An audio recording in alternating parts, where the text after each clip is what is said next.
सभी को नमस्कार। आज हम कक्षा 8 एनसीईआरटी हिंदी पूरक पाठ्य पुस्तक भारत की खोज के अध्याय 7 अंतिम दौर 2 इस पाठ के अभ्यास प्रश्नों को हम इस वीडियो में हल करेंगे। कुछ इंपॉर्टेंट प्रश्नोत्तर बनाए हुए हैं जिसके माध्यम से आपके इस पाठ की पुनरावृत्ति हो जाएगी। इस वीडियो के डिस्क्रिप्शन में आपको इस पाठ के पूरे अध्ययन का लिंक मिलेगा, वहाँ से आप इस पूरे पाठ को अच्छे से समझ सकते हैं। सर्वप्रथम मैं संग्राम सिंह केंद्रीय विद्यालय संगठन आपका अपनी इस कक्षा में हार्दिक अभिनंदन करता हूँ। आइए प्रारंभ करते हैं।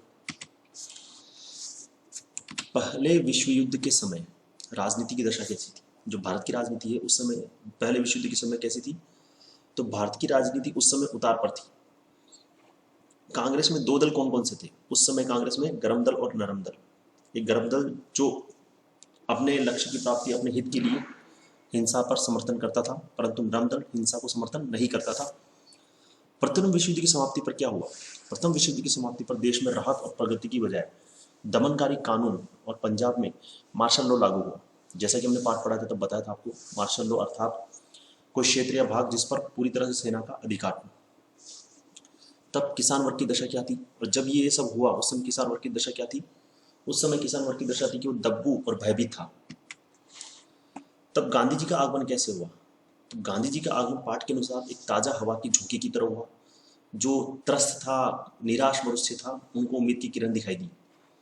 भय के खिलाफ गांधी जी की क्या आवाज उठी? तो भय के खिलाफ गांधी जी की आवाज उठी, डरो मत, हिंसा भी मत करो परंतु डरो भी मत, सत्य का समर्थन पूरी तरह से करो परंतु शांति के साथ करो। कांग्रेस संगठन में प्रवेश कर गांधी जी ने तत्काल क्या किया? तो कांग्रेस संगठन में प्रवेश कर तत्काल उन्होंने पूरे संविधान में परिवर्तन ला दिया। कांग्रेस के संविधान में जो निम्न से निम्न वर्ग के लोग थे उनको भी समान अधिकार देने की बात कही उन्होंने, धर्मनिरपेक्षता की बात कही, सांप्रदायिकता को त्याग करने की बात कही और सांप्रदायिकता को कांग्रेस में स्थान ना देने की बात कही।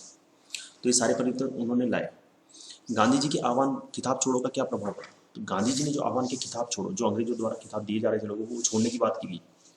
हालांकि बहुत सारे कम लोगों ने छोड़े, परंतु फिर भी अंग्रेजों द्वारा दिए जाने वाले इन किताबों की इज्जत आम लोगों की नजर में समाप्त हो गई और वे पतन के प्रतीक बन गए।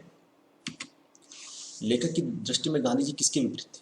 तो लेखक जो है जवाहरलाल नेहरू, उनकी दृष्टि में गांधी जी निवृत्ति मार्ग के एकदम विपरीत थे। निवृत्ति मार्ग मतलब गिव अप कर देना, छोड़ देना। तो वो क्या था? भारत की जनता की निष्क्रियता के विरुद्ध उन्होंने जितना काम किया शायद ही किसी दूसरे ने किया। मतलब भारत की जनता को सक्रिय करने में उन्होंने बहुत योगदान दिया और ऐसा नहीं वो उसको बीच में छोड़कर चले गए, निराश नहीं। निवृत्ति मार्ग के एकदम विपरीत थे, उन्होंने बीच में किसी काम को नहीं छोड़ा। गांधी जी की धर्म संबंधी अवधारणा कैसी थी? वो खुद को हिंदू मानते थे परंतु किसी सिद्धांत, परंपरा या कर्मकांड से उनका कोई संबंध नहीं था। गांधी जी की आकांक्षा क्या थी? उन्होंने कहा था, मेरी आकांक्षा है हर आंख से हर आंसू को पहुंच लेना, मतलब सभी के दुखों को दूर करना वो चाहते थे। भारत में अल्पसंख्यक कैसे हैं? तो उस समय और अभी भी मान लीजिए आप तो कि और देशों में अल्पसंख्यक की गणना दूसरे आधार पर की जाती है, परंतु भारत में जो अल्पसंख्यक है वो धार्मिक दृष्टि से है, धर्म के आधार पर अल्पसंख्यक घोषित किए जाते हैं। कांग्रेस किसके लिए चिंतित थी? तो कांग्रेस सांप्रदायिक हल निकालने के लिए उत्सुक और चिंतित थी। सांप्रदायिक हल, सांप्रदायिकता बीच में ना आए, हितों का टकराव ना हो। कांग्रेस किन प्रश्नों पर अडिग थी? राष्ट्रीय एकता और लोकतंत्र। राष्ट्रीय एकता कब बनेगी? जब हम सांप्रदायिकता को छोड़ेंगे। राष्ट्रीय एकता और लोकतंत्र के प्रश्नों पर कांग्रेस अडिग थी। बीते समय में अंग्रेजों की नीति क्या रही? तो बीते समय में अंग्रेजों की नीति ये रही कि जो मुस्लिम लीग और हिंदू महासभा है, जो सांप्रदायिक संगठन है, उनको वो प्रोत्साहित करने लगी ताकि फूट बनी रहे और वो अधिक से अधिक समय तक शासन कर सके। सांप्रदायिक संगठनों को उन्होंने कांग्रेस के विरुद्ध, कांग्रेस के खिलाफ महत्व देने का योजना रखी।